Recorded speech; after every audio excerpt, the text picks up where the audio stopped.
Bonjour tout le monde, vous avez sûrement remarqué que je venais de renvoyer deux vidéos. Les deux étaient des enregistrements de sessions Photoshop et il y avait quelque chose qui n'allait pas sur ces deux vidéos. Les couleurs étaient un petit peu fausses, voire complètement fausses. Donc ce genre de problème, généralement, c'est un problème lié aux espaces de couleurs, mais c'est un petit peu curieux parce que c'était un enregistrement donc d'écran qui était rejoué sous forme de vidéo sur le même écran. Donc a priori, il n'y avait pas de problème. Mais en fait, si.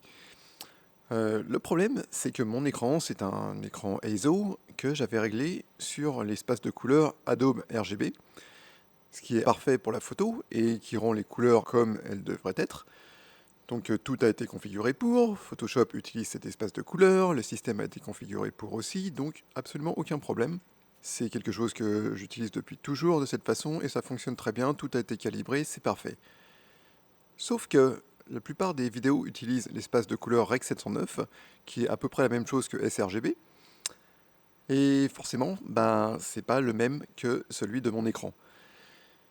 Bon, donc j'avais enregistré une vidéo dans l'espace de couleur Adobe RGB, et je voulais sauvegarder cette vidéo dans un autre espace de couleur qui est le sRGB. Il y a sûrement un moyen de faire ça.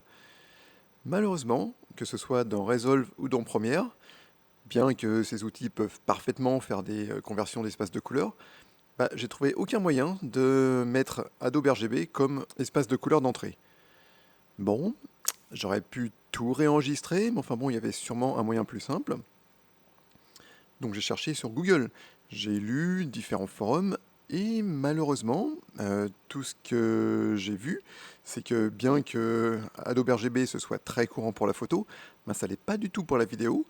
Et bon, ben, j'avais plus qu'à tout réenregistrer, mettre mon écran en mode sRGB et puis refaire l'enregistrement des screencasts. Bon, il y a sûrement moyen quand même de faire quelque chose.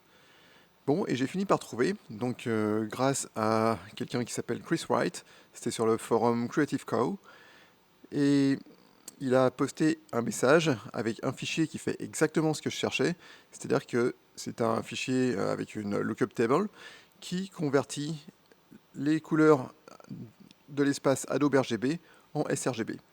Donc j'ai appliqué ça à ma vidéo en entrée, et pouf, les couleurs sont devenues parfaites immédiatement. Donc j'ai pu réenvoyer les vidéos sur YouTube juste après. Vous pouvez trouver dans la description le lien pour pouvoir télécharger le fichier avec ces tables de correspondance. Alors je suis tombé dessus un petit peu par accident, parce que chercher avec des mots-clés comme Resolve, Adobe RGB Video, ça n'a pas retourné grand-chose. Donc j'espère que cette petite vidéo va pouvoir vous aider si vous avez aussi eu ce genre de problème. J'utilise Resolve pour monter les vidéos. Donc pour info, voici comment j'ai fait pour utiliser ce fichier LUT dans Resolve. Donc tout d'abord, il suffit de télécharger ce fichier, donc c'est une archive, on extrait le fichier qui se trouve à l'intérieur. Ensuite, dans Resolve, on va cliquer sur la petite roue qui se trouve en bas à droite.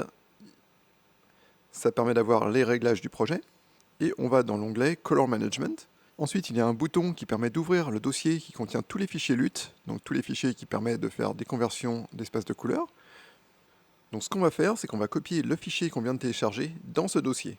Copiez bien le fichier .cube et pas le fichier zip. Une fois que c'est fait, cliquez Update List. Et dans la propriété 3D Output Lookup Table, choisissez le fichier que vous venez d'installer. Et voilà, c'est fait. On peut regarder la différence avant, après. Voilà, maintenant la vidéo ressemble exactement à ce que vous aviez sur l'écran lors de l'enregistrement. Voilà, c'est tout pour aujourd'hui. Je voulais juste partager avec vous ce petit truc, au cas où il pourrait être utile. À bientôt!